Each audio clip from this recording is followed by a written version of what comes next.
Godliness is Profitable by Kenneth Hagin. Chapter 1.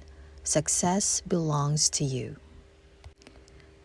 But refuse profane and old wives' fables, and exercise thyself rather unto godliness. For bodily exercise profiteth little, but godliness is profitable unto all things, having promise of the life that now is, and of that which is to come. Meditate upon these things, give thyself wholly to them, that thy profiting may appear to all. 1 Timothy 4:7, 8, 15. Paul plainly said, godliness is profitable. If anything is profitable, it pays off. Companies making financial reports to their stockholders list profits and losses. Thank God there is profit from serving God. Living for God is not detrimental to a successful life. It is profitable unto all things. I think the Spirit of God knew there would be those who would say, well, yes, it will pay off in the next life. We may not have much to show in this life. Here we wander like a beggar through the heat and the cold, but when it's all over and we land on the other side, it will be different. There's a great day coming. After a while, when we've left this vale of tears and sorrow, there's a great day coming.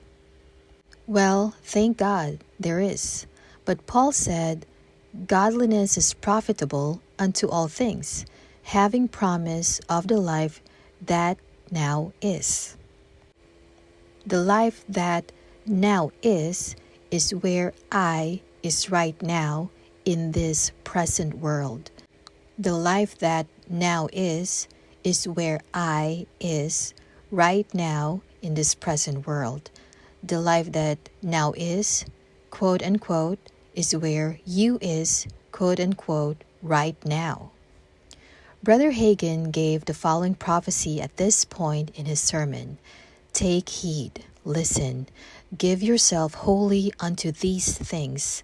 Success and victory belongeth unto thee. Defeat and failure will waylay thee at every turn of the road. Satan will stick up his ugly head like a serpent out of the grass to hiss at you and call you stupid. But rise up in faith and call the Lord blessed. So the crooked place shall be made straight, and the valley shall be filled with glory, and the mountaintop shall shine with his blessing. And you will walk in his blessing, and be blessed and glad in this life. Chapter 2. Living in the Now. Having promise of the life that now is, and of that which is to come, having. That's present tense. There is a life that now is, and there is a life that is to come. I'm more concerned about the life that now is than I am about the life that is to come, because the life where I now is the one I'm living now. If you listen to some people, you get the impression that all the promise we have is in the next life, primarily. According to them, you can get saved in this life, all right, but after you're saved, that's about it. You've had it. You're left to the mercy of the devil. You're left to the mercy of the world. You can't expect anything much here. But that's not what Paul is saying to Timothy, a young minister.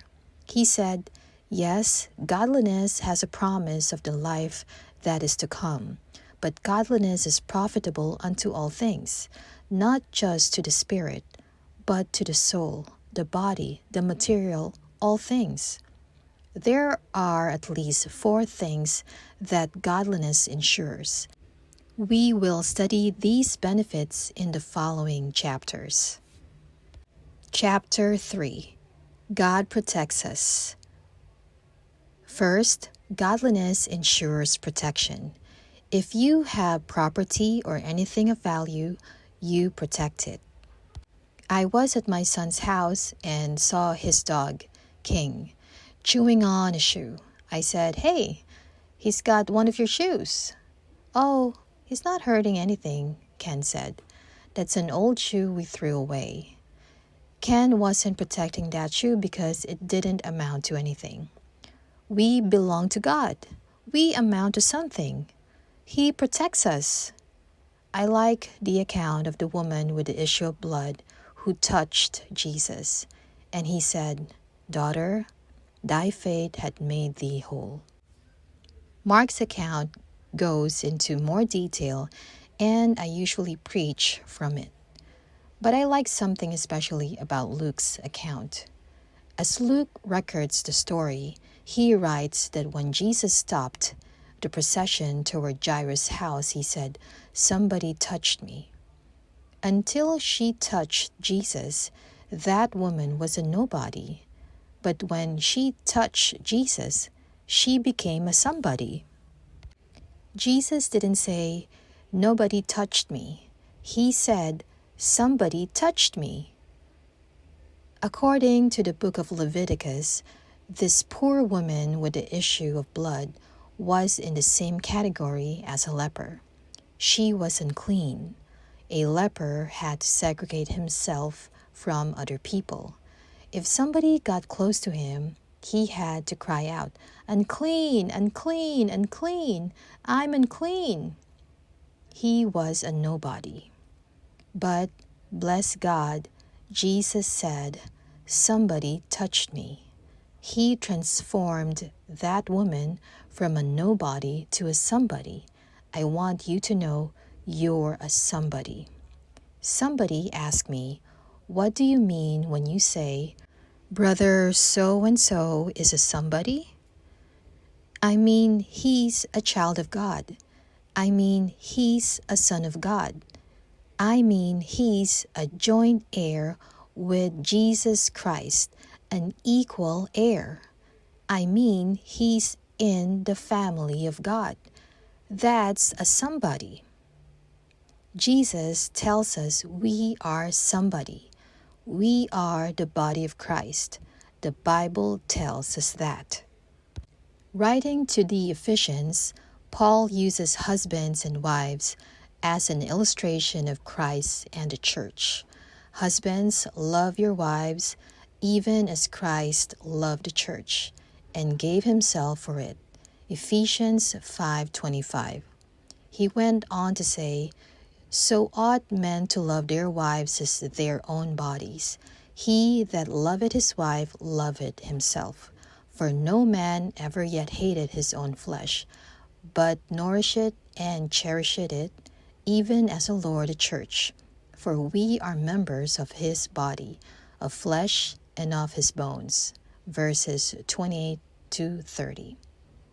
No man has ever yet hated his own body. That has to do with husband and wife, and it is beautiful. But there's a further thought here, my friends, that I want to get over to you. We are the body of Christ. We are his body. A man's wife is bone of his bone and flesh of his flesh. And as Paul points out, we are bone of Christ's bone and flesh of his flesh. Paul said that men were to cherish and love their wives. Then he said, "This is a great mystery, but I speak concerning Christ and the church." Verse 32. We are precious to Jesus. What I'm pointing out to you is that if you have valuable property, you're going to protect it. You're not going to leave it out for the dogs to chew on. And godliness is profitable unto all things. Godliness guarantees or ensures protection, for godliness is profitable unto all things. Read the 91st Psalm and learn about the protection that is yours.